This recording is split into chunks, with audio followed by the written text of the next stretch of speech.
I don't care if you're infertile, if you're LGBT, fill in the blank. If you are hoping to adopt a child, you get matched with a mother, and that mother decides to parent her child, and you have an entire nursery set up, but you don't give that crib those items that you bought for this child, specifically for this child, to the child's mother, who probably doesn't have a car seat, who probably doesn't have baby clothes, who probably doesn't have any of these things because she wasn't sure she was even going to be able to parent her own child.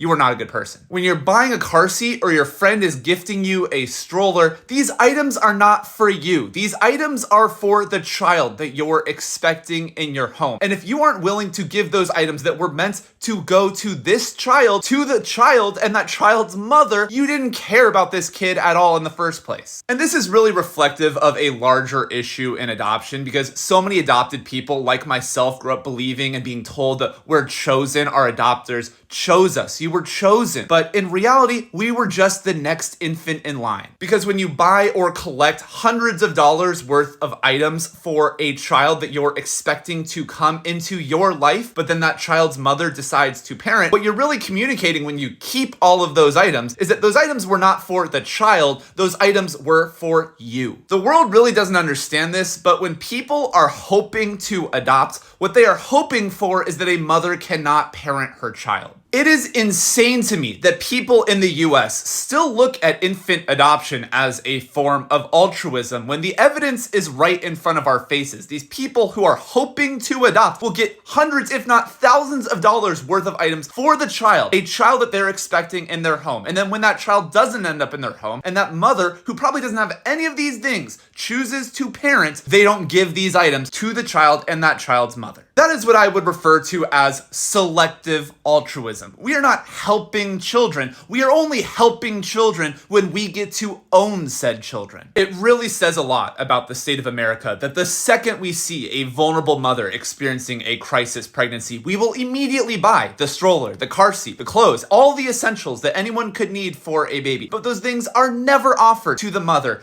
Even in the case that she decides to parent, these things are only reserved for strangers who want that mother to not parent her child.